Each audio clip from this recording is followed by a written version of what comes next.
Assalamu alaikum wa rahmatullahi ta'ala barkatu yan uwa na musulmi na duniya gaba daya. Ina so in shiri muku wani abu ne da yake faruwa a kudancin ƙasar nan. Zan muku play din tape din abin da yake faruwa, amma zan muku bayani ne kafin. Saboda akwai wani film da ake yin shi wai Sarena Tested. Musulmi na duniya ya kamata mu tsaya mu yi ta akan wannan abin a daina yin shi. Magana na farko shine in an zo an yi ƙarya a cikin film din ba sunan wanda ake kira sunan fiyayyen halitta. Koma me suke nufi, mu dai ko mu nuna musu ba ma so a ci gaba da ambatan sunan Muhammad a wajen makaryata. Sai kuma wannan wawan shi ma din mai amfani da sunan Alhaji Musa yana comedy. Haka alhazan suke, haka musuluncin mu yake. Ya za mu dinga bari ana zagin mu, ana cin mutuncin mu, ana menene da sunan musulunci kuma muna kallo?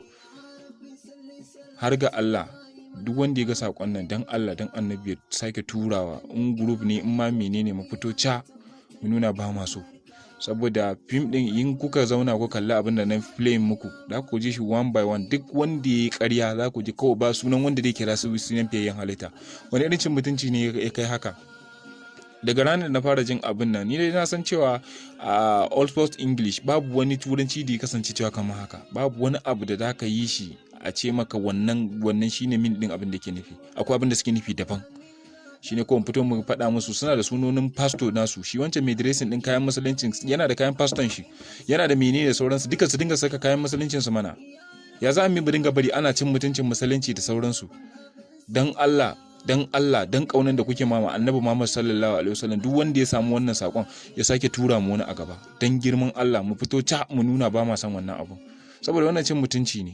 Cin mutunci ne da cin mutuncin alhaji. Mini din alhaji fa ba karamin girmamawa bane fa da Allah ya baka wannan sunan, ko ba haka ba? Amma wani ya dinga alhaji kuma ya dinga wannan zama yana irin wannan abun. Su kuma nan in aka yi ƙarya ba sunan wanda da kira sai sunan fiyayyen halitta. Wannan abu dai kamata mu tashi mu ta kuka ne ma. Ko ma me suke nufi? Na ji wayansu musulman mu sun zo sun fara kare su, wai ba abin da suke nufi ba kenan, me da sauransu. Wallahi in dai ka zauna ka yi magana ma akan wai ba haka suke nufi ba, na rantse maka da girman Allah musuluncin kama akwai abin da a duba a ciki. Muhammad din su daina kira, suna da sunayensu na Kiristanci da yawa, su je su yi amfani da shi mana. Ba za su je su yi amfani da shi ba. In ka je ka yi sacin din Sarena Tested, na mamanta episode din da ya yanke shi a ciki ne, da nan faɗa maka episode din da zaka je kalla, amma na yanke shi shortly yanda zaka fahimci abin da nake nufi. Duk wanda yi ƙarya ba sunan wanda zai kira sai sunan fiyayyen halitta. Wani irin cin mutunci ne haka?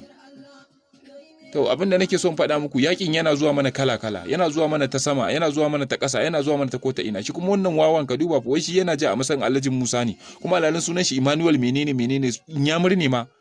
Mahaukacin banza, mahaukacin wofi. Bara ka je ka saka kayan paston ku dinga yin abin ba? Mu fito mu musulman mu na duniya mu nuna ba ma san wannan abin, ba ma san wannan cin mutuncin da ake man sunan fiyayyen halitta da sauransu.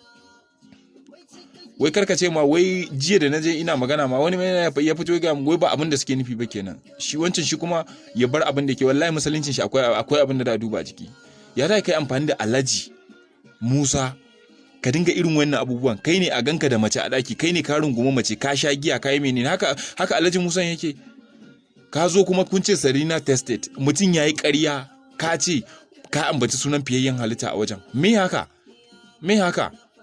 Mu tashi dan girman Allah mu faɗa da wannan abu. Dan Allah musulman mu, dan Allah mu yi hakuri mu tashi mu faɗa da wannan abun. Dan Allah, in ka samu wannan sakon, dan Allah, dan kauna da kake ma Annabi Muhammad sallallahu alaihi wasallam, duk wanda ya tura shi gaba, ya Allah ubangiji ya sada shi da Annabi Muhammad sallallahu alaihi wasallam kafin ya bar duniya. Kuma ranar lahira Annabi Muhammad sallallahu alaihi wasallam a filin kiyama ya ɗibi ruwa na alkausara ya bashi, kuma Annabi ya ja shi zuwa karkashin al'arshin sa dan isan Annabi Muhammad sallallahu alaihi wasallam. Duk wanda ya samu sakon nan ya tura shi gaba, kuma duk wanda ya samu wannan sakon ya nuna bakin cikin shi